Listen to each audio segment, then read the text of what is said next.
Well, it's a warm welcome from Machakos County. This is Her Standards with me, Quinta Mbori, and we are glad that you were able to join us on this warm morning.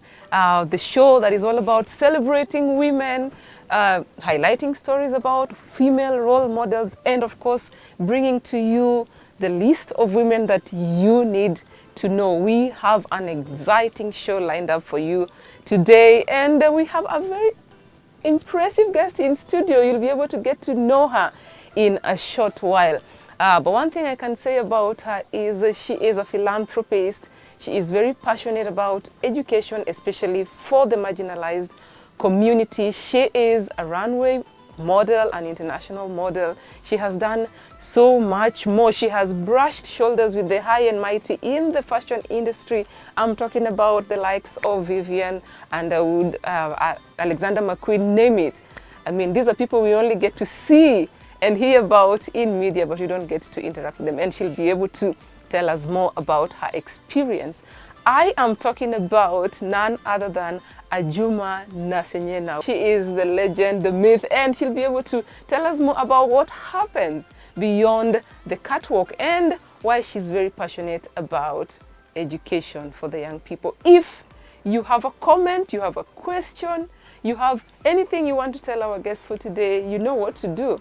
Hit us up on social media at KTN Home across all platforms, or you can also talk to me at Quinta Mbori on Facebook, Instagram, as well as Twitter. Is there any woman you feel needs to take the seat across from me on Her Standards?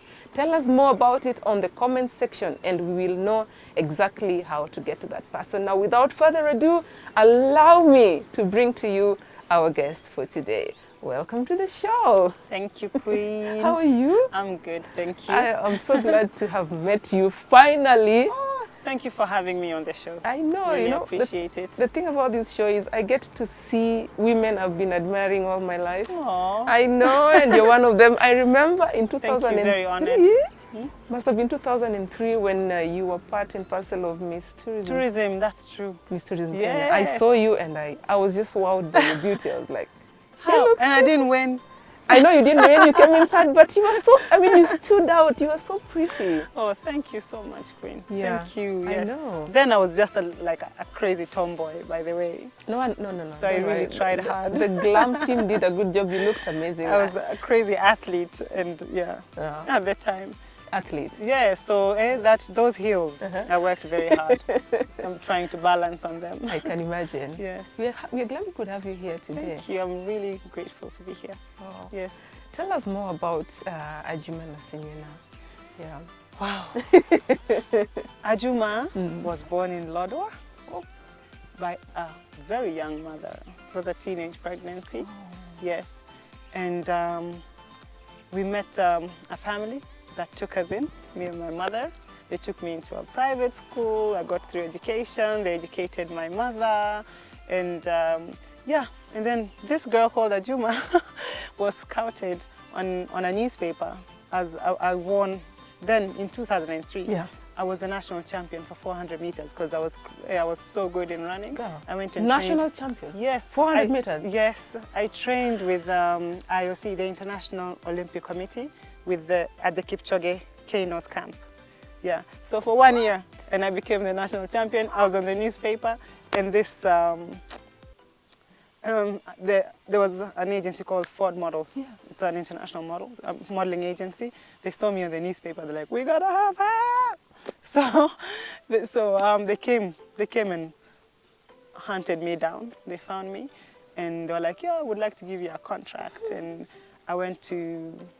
Yeah, I mean, they took me, I started in Paris. The first city I started modeling was Paris, and the rest is history. Oh, wait, before even we get to the modeling career, which, honestly speaking, I think, I don't know whether you were born lucky or you grabbed the opportunities, but you were national champion in 400 meters. Yes. So where did that go? Did you have to shelf it in order to pursue? Yeah, so the thing is that, you know, when I was in school, I mean, I used to do, you know how kids just do, you do your usual sports in school. I used to every time we ran, I was always the first one. Even when we had cross-country tournaments with other schools, I was always number one. So one day, Kipchoge's coach came to he was a friend of Kipchoge, and we were in school with Kipchoge's children. So he came into our school, and he saw me run. He's like, "Whoa, I've got to have that kid. Like, I want to give a scholarship to Virginia." It was at the time there was Virginia Military Academy, but for boys, and they were going to open for girls. So Kipchoge took me in to train me just for that particular scholarship. Hey, but it was so hard. Running was so painful. Yeah. So when this opportunity came for modeling, I was like, I just walk. I don't like get tired and twist my ankle or anything like this, and then I get paid. Sawa, let's try it. Yeah. And then I just went for it. How did you switch? You know, I can imagine. First of all, you're a tomboy. For me, it was so. Yeah. Apparently I was a natural. No, I think you are. Because I mean, nobody taught me anything. I wasn't trained. I just found myself on a lineup on a runway behind Naomi Campbell. I was in front of her. I can't remember. I can't remember where I was, but she was really like, oh my God. I was like, oh, I'm so, I was like, I'm scared. Starstruck. Yeah, no, I wasn't even, I wasn't into the fashion industry or modeling or whatever. So it didn't really, I wasn't really like, starstruck or anything. I was just confused about the whole situation because like just being dropped in like some other world that you don't know about, you're not familiar with. So I was really like confused and very like, So she's like, no, don't worry, you're gonna be fine. So I was watching the screens, because they usually have screens before you go in, so you can watch the models walking on the runway, the ones in front of you. Yeah. So I was watching and I was like, okay. She's like, you see how that girl is doing? Just do it like that. I went in. I don't know. I went in, I did whatever it is that I did. I came back, she's like, oh my God, that was so good. I was like, okay, sawa. Then I just continued like that. Wow. How is it, walking alongside? Because I know you've walked on some of the biggest fashion shows in the world. Globally. You've walked alongside Alekwek. You've walked alongside Naomi Campbell, Giselle, Adriana Lima. Gosh. Hey, tell me about I don't know, Victoria's Secret. That was like the most familiar. Victoria's Secret. How was it? It was so crazy. It was such a hullabaloo because. At the time, that was before Black Lives Matter movement. So we were like models, black models were even less, like they were being used even less. We were like token models. You'll have a runway of like 20 white models and maybe 1 or 2 black models, token models up and down, just in between. So for me, it was just like, I'm not even going to get it. First of all, I'm bald. All those girls have this nice hair, like bouncy hair. When you see them on the runway. Yeah. I was like, first of all, I'm bald. I'm black. I'm dark. I just didn't look like that Victoria's Secret model. I went for casting. I was called for casting. I was like, wow, okay. So I went. I did the casting, and then I'm like, okay, they usually put you on you're on option. Yeah. Then after casting, they put you on option. So now they have they're like the girls that they would like to work with, but they're still deliberating. So I was on option. Hey, then I was confirmed. I was like, what? But Ajuma, they have to make you a wig. I was like, okay, that's fine. As long as I get to do Victoria's Secret, just put anything on me, whatever. So they went. I used to go and measure my head. You're sort of put in this machine or this. You have a tailor for this thing. Yeah. They measure your head and everything. I think I went back and forth 5 times. So they made this wig. Went for the show. Now I'm lining up to go in. I'm on the lineup now to get into the show. Yeah. The designer looked at me like this when it was almost my turn. She looked at me, take that thing off. He just dragged it off and just threw it and pushed me in. I was like, oh, okay. It's me again. And I just did my thing. Yeah. It was so crazy, so exciting. The whole it's A-listers. I know. I watch it on YouTube. It's nice. Yeah, it's all A-list. The audience, all Hollywood A-listers on just the whole audience. So you're just walking and sing who? Robin Williams. Oh my gosh. Okay. So and then over here, Justin Timberlake is singing behind you. Yeah. It was just crazy. It was mad. Yeah. It was such a crazy experience. Yeah. Then after that, you go for the after party in big mansions, in Hollywood, and it was really, really an experience.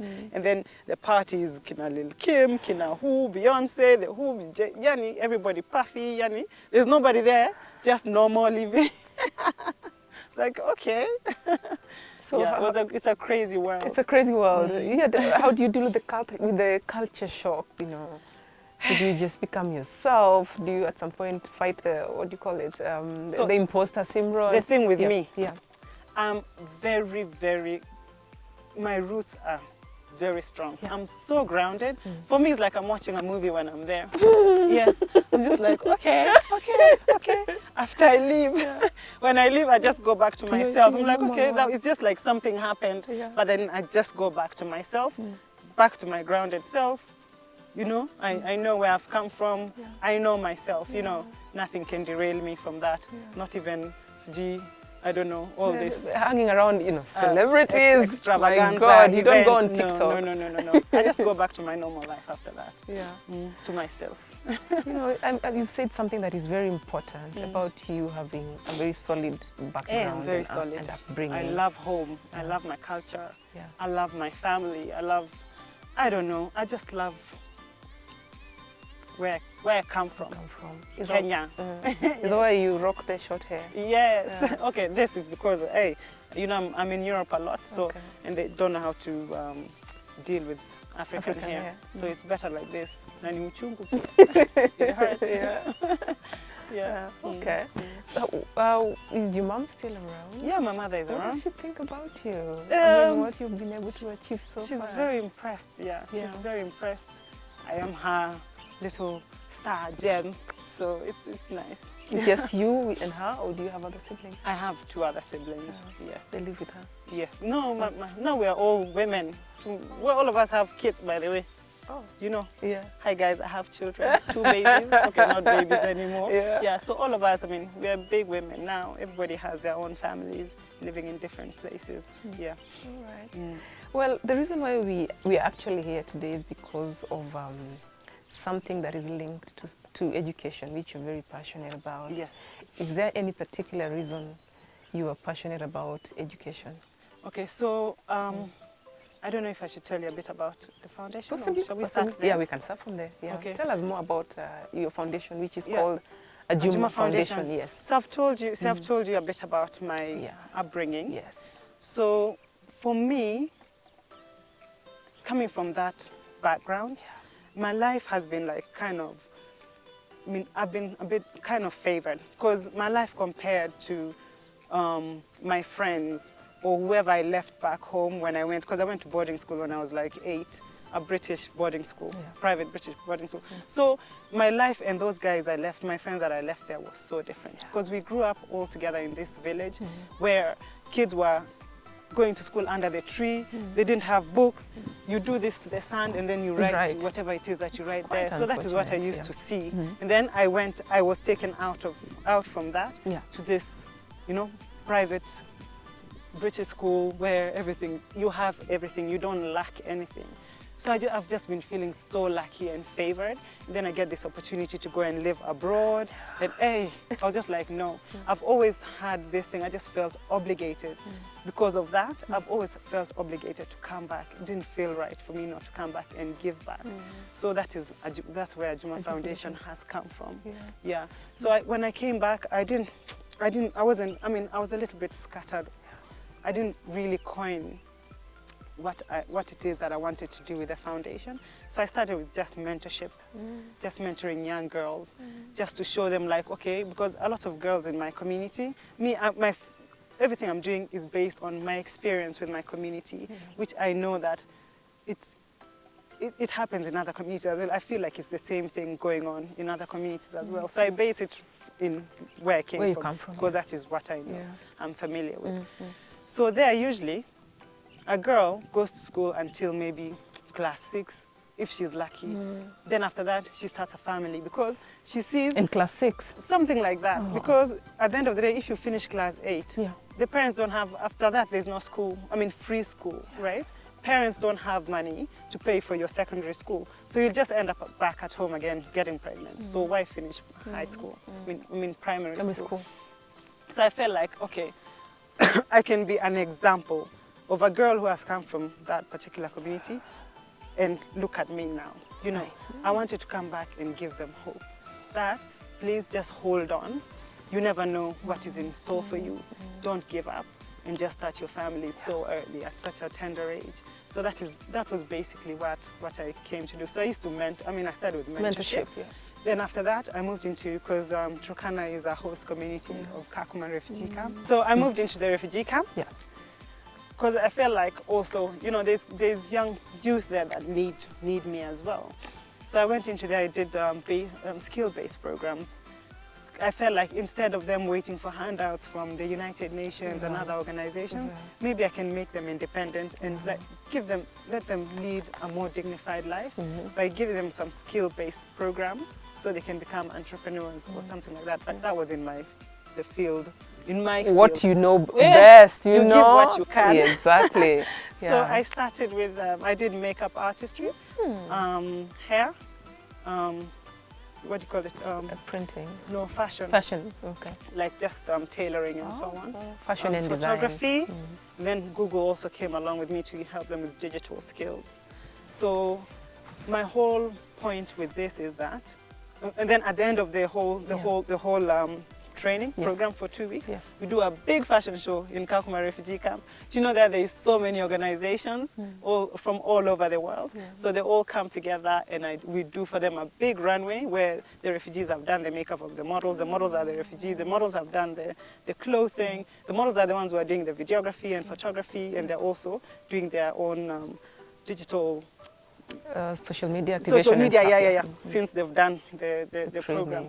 Yeah, so with that, I was aiming for, like, you know, they can start their own salons within their community. They can, you know, if there's a wedding going on, they can do their clothes and do their makeup and start their own photo studios and so on.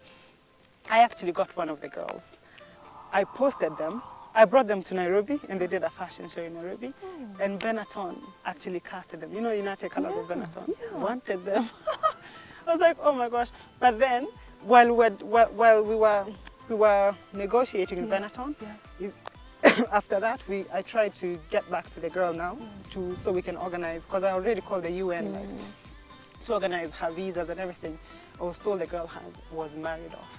No. Yeah. So no. Yeah, I was told. That's so disappointing. No. Yeah. Oh, the girl. Yeah, they just came one day to dress her up and kidnapped her, and she just left. My God. Yeah. So I couldn't find her. I've never found her since then. So I was so heartbroken I can imagine about this girl.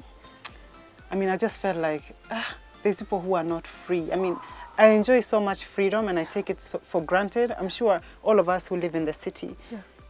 We live in this little bubble. We never know, like, these things are still going on. I mean, it was also a shock for me. When I come from Turkana, I'm like, hey, girls are still, like... In this day and age. Yeah, they're still being, like, kidnapped to be married off. And then it's in a refugee camp. I mean, you know. So it was really, really sad. I was so sad about that, by the way. And all the hard work I had put in to train her, to bring her to Nairobi. The girl was so excited. She was up for it. You know, it was like I was going to change her life, you know, because she was ready to go into Paris.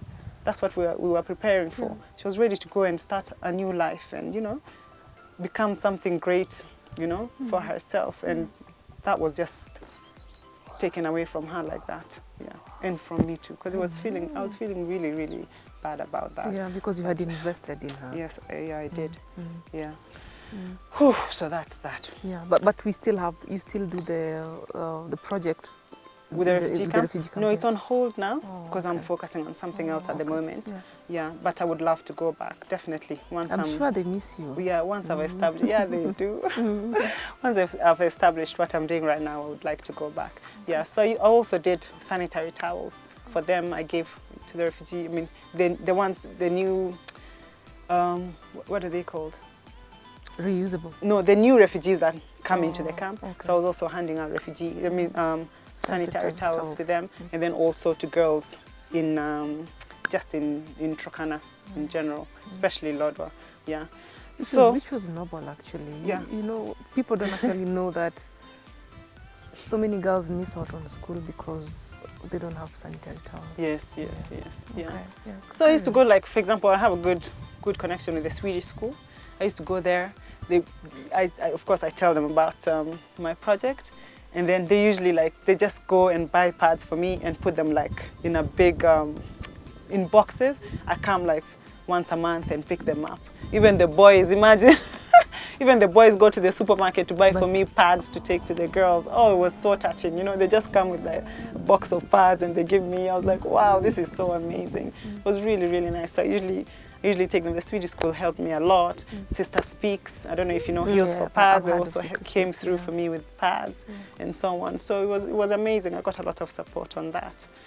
Yeah, but this year, then Corona came. Yeah. I had to, I moved to Sweden with my family. I can see you have, you're carrying some goodies. Let me see, let me have a look. Maybe the camera can also zoom in. So this is part of a Ajuma exercise book project. Yes. I don't know, can you see? We would like to take a short break, of course, to sort out some bills. In case you are following us on the show and you want to talk to us, we are available at KTN Home across all platforms, or you can talk to me directly at Queen Tambori on Facebook, Instagram, as well as Twitter. We have the guest with us. We are talking about none other than Ajuma Nasanyana. Do not step away. We will be back with more about her life and her foundation.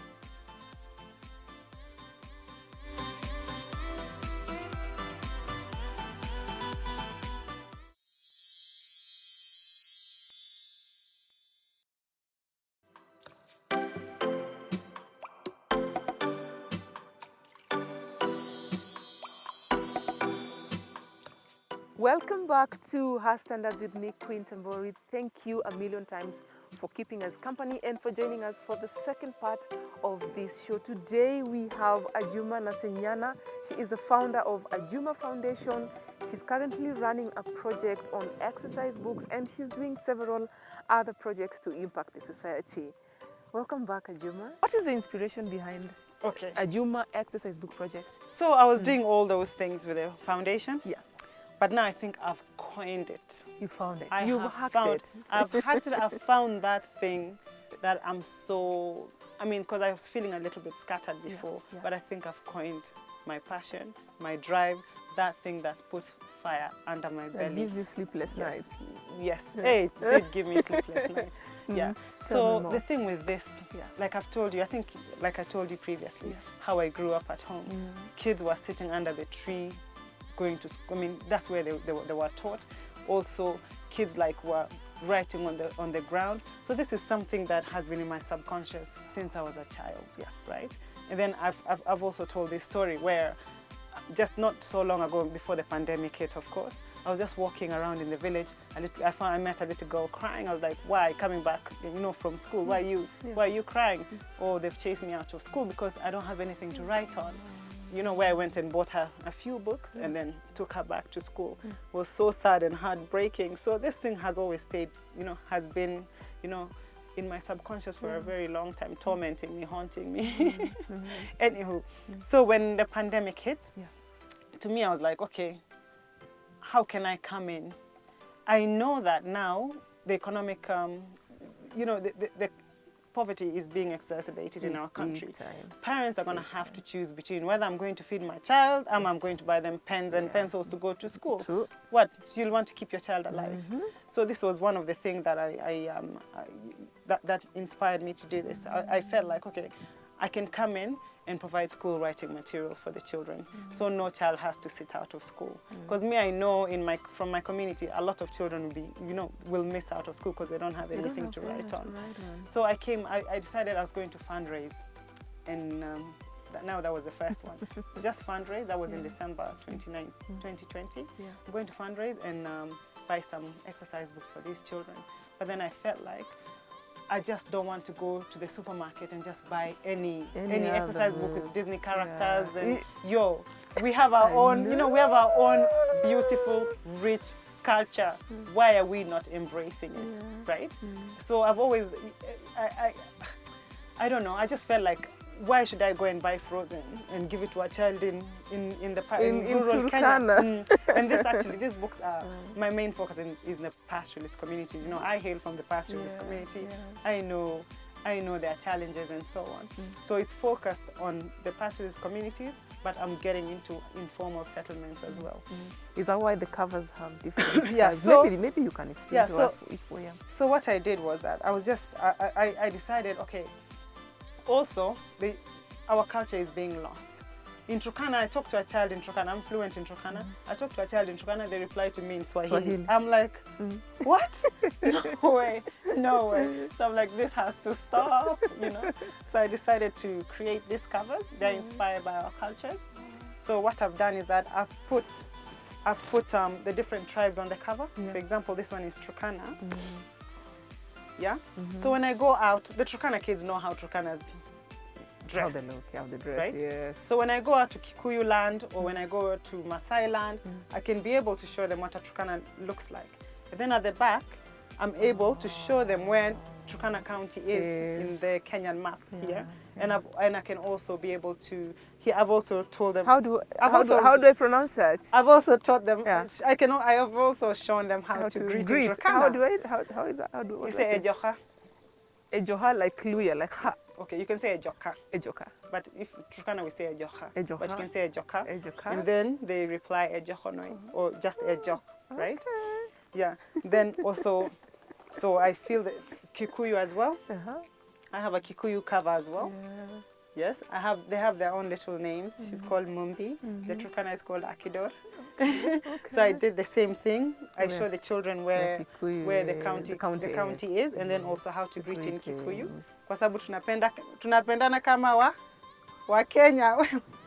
You have to repeat. That's what I always tell the kids. Tunapendana kama wa Kenya. That's what I always tell the kids. I hold the books, all the tribes. I hold them up, and I tell them, "Huyu ni nani?" Most of them usually don't know. They're like, so you come, but they say different things until one, at least, you know, always one of them has to know. Then at the back, I tell them how to greet, and then I always tell them, when you see a Kikuyu, next time you see a Kikuyu, you know how to greet them. You can greet them in Kikuyu, because now you have the book and it tells you how to do it. Because tunapendana kama wa Kenya. I got Anywho, and then I have the Samburu as well. Okay, what's her name? Her name is Nasangai. Okay. Yes. Okay. Yeah, and then the same thing. I just show the kids where the county is and also how to greet in Samburu. And then I have Maasai. Yes. So I show them. This is just the names for us. Naserian. She's Maasai. At the back where the Maasais come from, how to greet in Maasai. Kwa sababu tunapendana kama wa Kenya. Haya. And then I have also, of course, have to represent Coast. Yeah. We have the Swahili cover as well. She's called Pendo. And then where they come from, and then also how to greet in Swahili.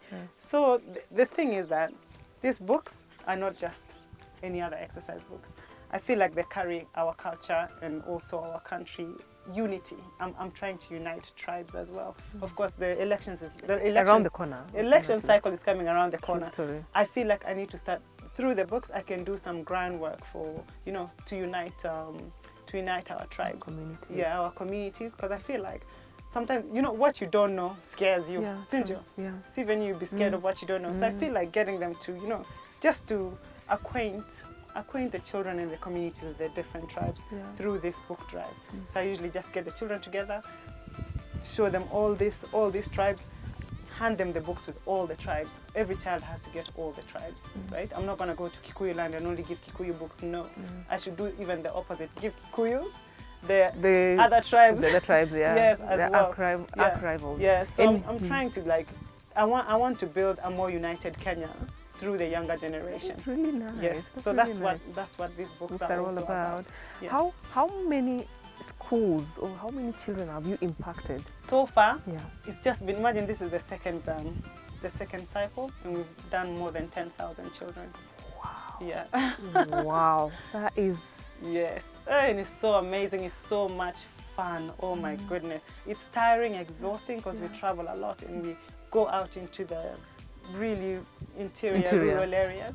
But oh man, when you get there, the mix of emotions, you're so happy and sad at the same time. It's so confusing, you know, because when you get there, like their living conditions is really bad, but then they're so happy at the same time. Just like, oh my gosh, I don't know what to do with myself sometimes.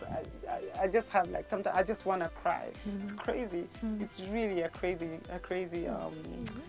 exercise. Before I ask you about fundraising for this kind of project, I'm sure women, people struggle with fundraising, including myself. Yes. So this show is just as important for me. Yes.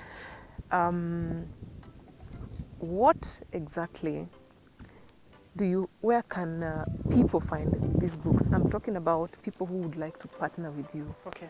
And is it something that you're thinking of commercializing? Yes. Yeah, because I know running projects can also be a little expensive. Okay. Yeah. So, do you know when I did this? Yeah. These books.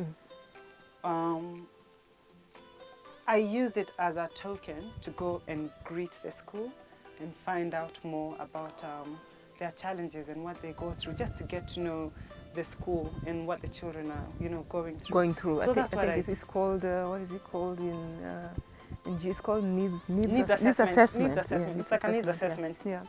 Sort of token. Yeah. So when I got there, there's so much that needs to be done. You know, like in Turkana, I went to a school where it's only 2 classrooms. There's just 2 structures, 2 classrooms, and they, like kids, like the different classes, sit in different corners. The teachers are all like teaching in the same class, time, and it's like it's chaotic. Everybody's talking to their classes in the same room. Do you know how crazy that is? Can you imagine? The kids are on the floor. The cement is not even plastered properly. You know, the classroom has potholes. You know, it's really crazy. So they're just sitting there writing. No shoes. The kitchen is built by the children alone. They've just put like sticks around like this and 3 stones. It's really, yani, the situation is really, really bad, you know. And then unaenda somewhere else, like I went to another school, a little girl, 14-year-old, she's 7 months pregnant. Kids have to walk like almost 4-6 hours to school, back and forth, no shoes. It's so hot over there. There's sharp rocks. So unapata watoto, they have like lacerations on their legs. You know, they have really bad wounds on their feet. It's crazy. So all this, I went back. You know, I went back and it was just haunting me. Haunting me. I was like, I have to do more. I have to do more. I have to do more. Yeah. Luckily, this time round, Chipakash. I don't know if you know Chipakash app. Yeah. You know the app? I've heard about it. Chipakash came through for me in such a great way. They've decided they're going to support me. I'm like so lucky because they've taken such a huge weight off my shoulders. You know, we've been traveling with them. I actually felt like, okay, you're not just going to sign a check in Nairobi and just stay in your bubble, and me, I go and do we are hitting the ground running. You need to come and experience this feeling that I get when I'm on the field, you know, because I don't want to carry this by myself. Atakama, even though you're supporting me, come and see. So they've come along with me. This time round we did Wasingishu County, Pokot County. Now we are in Machakos County, and then we're finishing the second cycle in Kajiado County. So, the first school we went to, because I was just looking to see how they're gonna, you know, their reaction. So we get into the school, you know, we're like, we drive into the school, the children just like, you know, so excited. I could just see them like with balancing. Are you sure you didn't break down? You must have broken down. No. Yeah. I was just like, I looked around and people like emotional with balancing tears, like, okay, thank God, you know, at least somebody's feeling what I've been feeling. You know, so I felt a bit more relief, and now I feel like at least there's somebody else who are brought in and they're kind of carrying that emotion with me as well. They're helping me with that. So I feel more calm now. They're such amazing. We gel like this. Ajuma Foundation and Chipakash, we gel like this. We do really, really great work, and we are very good partners together. Yeah.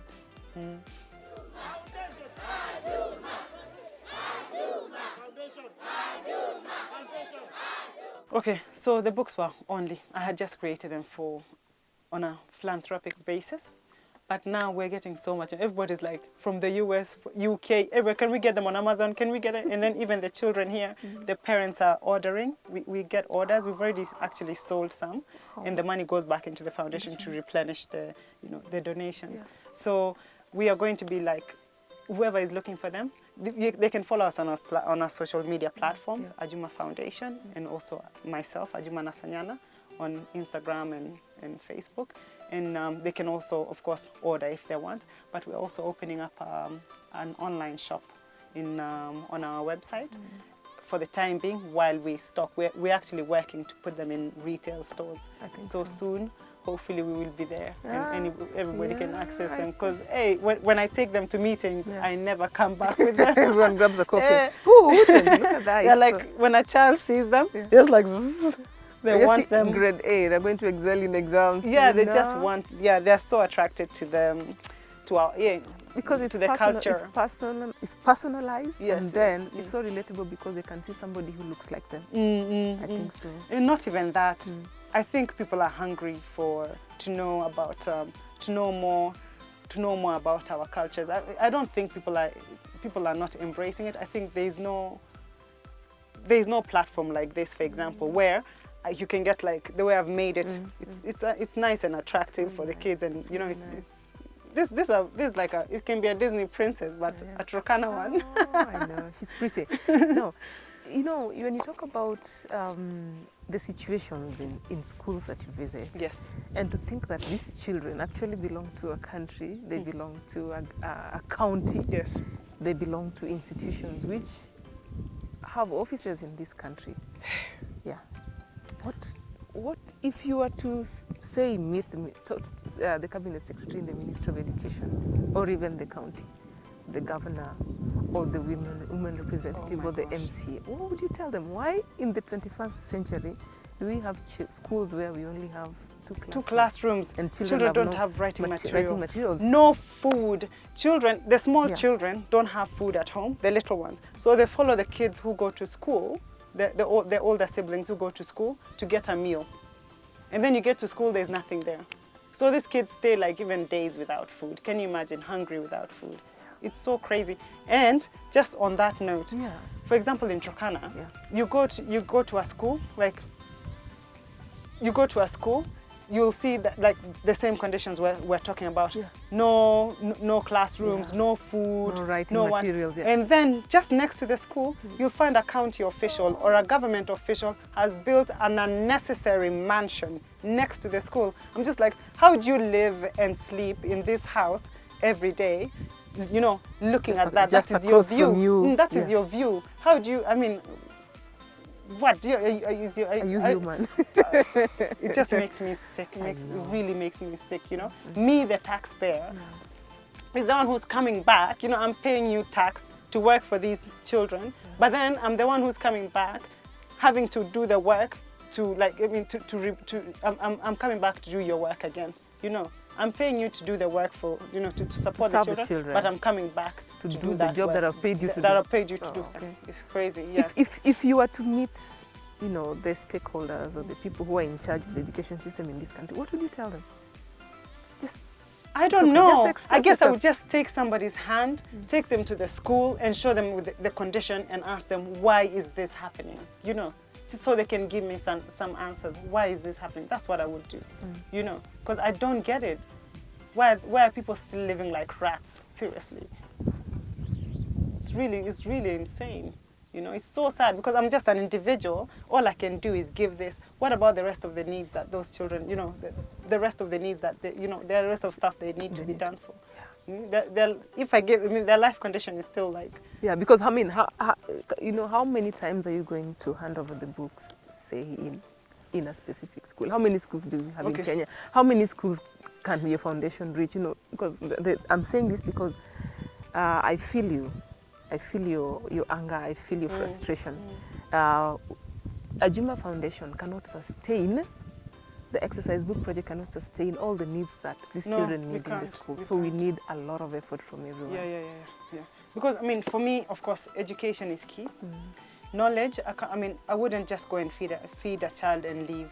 Because, it will that will, I mean, it will last a month or whatever, and it will be done. You give them knowledge, it's gonna stay with them forever. Cynthia. Yeah. But I need to be this needs to be complemented. We need good living conditions. We need classrooms. We need water. We need to feed these children. You know, it's not just. I mean, I am bringing the exercise books, but of course I need a lot more. I need a lot more support from the government, from even Kenyans themselves, and yeah. Other corporates, thank you, Chipa, for coming in. Yeah. We hope that we can have many more Yes. corporates and donors on boarding. It's a noble project. Yeah. Now let me just let me calm you down. I hope that my next question will make you feel much better. I also Yes. get angered sometimes Hey, by I get so situations in this upset. country. I lose my words. I don't know what. I mean, I go crazy. I yes. know, I know. It's frustrating. You know, Yes. unless you're on the ground, you really don't know what's Yeah, happening. it's really frustrating. Anyway, how are the boys? My boys are doing well. You even smiled. They are thriving. Yeah. They are wild. My children like the bush. Eh. Can you blame them? Yes. Where does their mother come from? I know. Oh, exactly. Thank you for clarifying that. I was wondering what's going on. Yeah, my children like the bush. They love fishing. They like creepy crawlies. They bring camellias into the house. I go crazy. Frogs. Hey, Paka, my son sometimes, like when a frog is going away and he can't catch it, he starts to scream.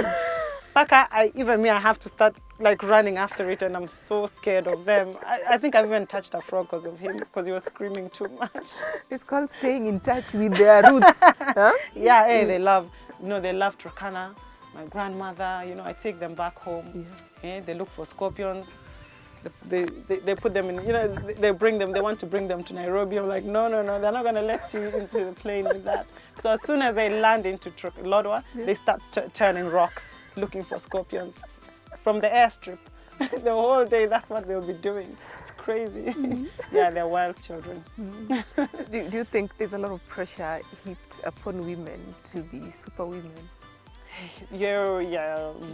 Okay. For me, in other words, how do you handle? Because right now you are in Kenya doing the foundation work. Yes. My children are in Europe. Your children are in Europe. Mm-hmm. Yes. Yeah. How do you ensure that at least you're comfortable, you can focus on your work, the children are well taken care of? I will tell you, it's not easy. Yeah. It's really, really difficult because, of course, I have the foundation. Yes. I have Ajuma Limited, of course, my casting agency. Exactly. And of course, I have to take care of the family as well. So it's not easy. And then also I'm modeling myself. I still have to travel and do my own, be a model still. You'll teach me how to do the catwalk, actually. No, we'll do it with the children. Oh, we're doing I the usually, children? Yeah, okay, I usually teach the children. Definitely. We'll do it together. Yeah. So I can tell you, sometimes you feel like your head is boiling, is going to explode because so much. And then, at that time where everything is happening at once, so what has gone wrong in the office? Oh, I don't know. There's just that point where they say when it's and then your child is screaming, everything happens. Yeah, the child is crying. Happens, they want your attention. You don't even know what to do. Mpaka you just like, I don't know. Unashikwa tu unabaridi. Yeah, sometimes it's crazy like that, and sometimes it just flows and it's just good. So it's up and down, There's nobody who can be a superwoman. Who can be a superwoman. Yeah, no. We all, you just get by and take it all in stride. Do the best. Yeah, do the best you can. It's up and down. Sometimes it's good, sometimes it's bad. So try and strike a balance. I can see my producer Grace telling me that we need to finish. Okay. But there's no way we can end this conversation without asking you about your complexion, the natural look. Yes. What do you think about women who do skin bleaching?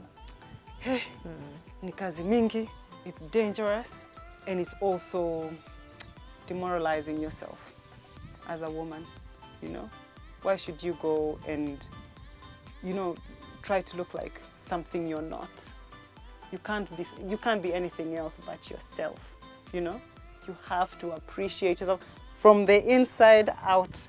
You can't, you have to start inside. Whatever you do here, whether you bleach yourself or I don't know what you do, I don't know. You have to love yourself first.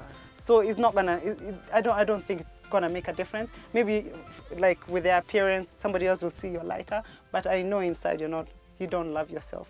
Yeah, I can say that for sure. Yeah.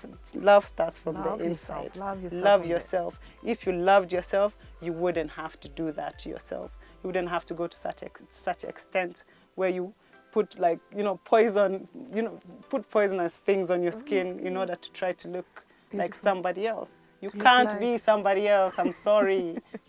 Whether you bleach, bado, that person is still with you. Yeah. So just try, love yourself and accept yourself the way you are. Wow. Yes. I think that's a good point to end the show, because anyway, we still have some books to distribute here in Machakos County.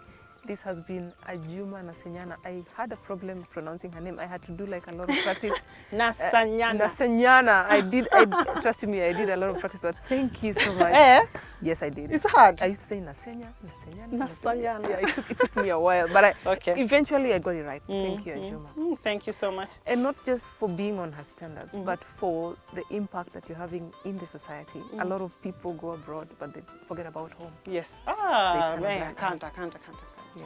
So I think it's really noble There's of nowhere you. better than home. This is where Really my heart is. Noble of you. Yes. I would, if I was given an opportunity to vote for somebody who should sit in the Ministry of Education, you have my vote, because I believe the society in Kenya, we need people like you who are not driven by greed, people who are driven by the passion to transform the society. And thank you for being on her standards. You've set very high standards, especially for people who are passionate about different things. I think this is the way to go. Don't give up. Keep doing it. Do you know what? Yeah. We need to go see the children. We need to go see the children. I think we need to go. Yeah, she's having... I miss my kids. She's having butterflies. Do you have anything to say before we go see the children? Final shots. Final shots. Yeah. Final shots is, I want you guys to come and see the children. Okay. And meet the children. Yes. So indeed, we are coming to meet the children. Well, this has been Her Standards with me, Quinta Mbori. Thank you extremely much from the bottom of our hearts for keeping us company, for staying with us for the 1 hour or so, just listening to our guest for today, who indeed is a woman you need to know, and not just to know, but you also need to support her initiative in educating the children, particularly coming from the marginalized community.